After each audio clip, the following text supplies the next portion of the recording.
Hi friends, welcome back to my channel. మా channel watch చేస్తున్న వాళ్ళందరికీ చాలా థ్యాంక్స్ అండి. నా వీడియో ఫస్ట్ టైం చూస్తున్న వాళ్ళు ఎవరైనా ఉంటే నా ఛానల్ని సబ్స్క్రైబ్ చేసుకొని నాకు సపోర్ట్ చేయండి. ఫ్రెండ్స్, ఈరోజు వీడియోలో కాకరకాయ వెల్లుల్లి కారం అండి. అబ్బా, చూస్తుంటేనే నోరు ఊరిపోతుంది కదా. కాకరకాయ అనగానే చాలామంది చేదు ఇష్టం లేదు అంటుంటారు కదా. ఇలా ఒక్కసారి చేసి పెట్టారంటే చాలండి. కాకరకాయలో చేదు అస్సలు ఉండదు.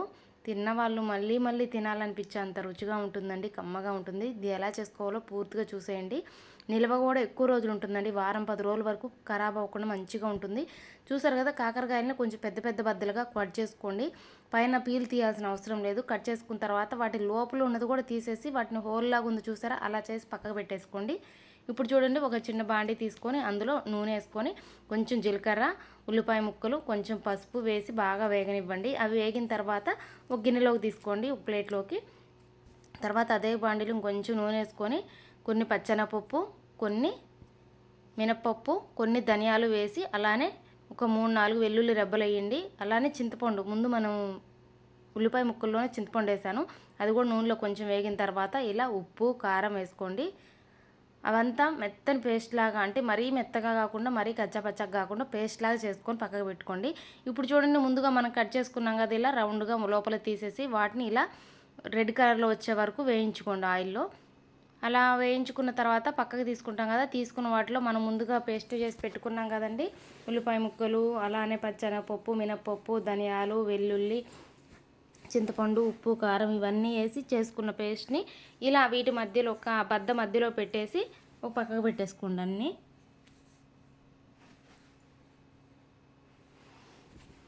ఇలా అన్నిటి పెట్టేసిన తర్వాత ఆయిల్ ఉంది కదా, కొంచెం మిగిలిపోయి అదే ఆయిల్లో వేయండి. ఇంకా ఎక్స్ట్రా ఆయిల్ వేసుకోవాల్సిన అవసరం లేదు.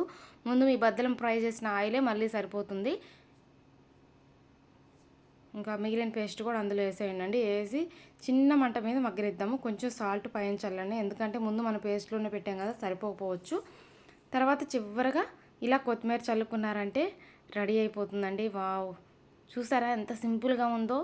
రుచి కూడా అంత అద్భుతంగా ఉంటుందండి. ఎక్కువ రోజులు నిల్వ ఉంటుంది, కమ్మగా ఉంటుంది, పులుపుల్లంగా కారం కారంగా చాలా బాగుంటుందండి. డైరెక్ట్ అన్నంలో తినేయచ్చు, లేదంటే పప్పుచారు పప్పులు వాటిలో కూడా నంచుకోవచ్చు అండి. లేదు అనుకుంటే డైరెక్ట్ అన్నంలో ఇలా కలుపుకొని తినేసేయచ్చు. చూసారా,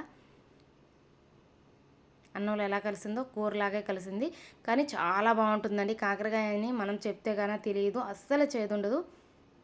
చూసారు కదా ఫ్రెండ్స్, కమ్మని కాకరకాయ వెల్లుల్లి కారం సింపుల్గా ఎలా చేసుకోవాలి, ఎక్కువ రోజులు నిల్వ ఉండేలా ఎలా చేసుకోవాలో ఈ వీడియో కానీ మీకు నచ్చితే లైక్ చేయండి, షేర్ చేయండి.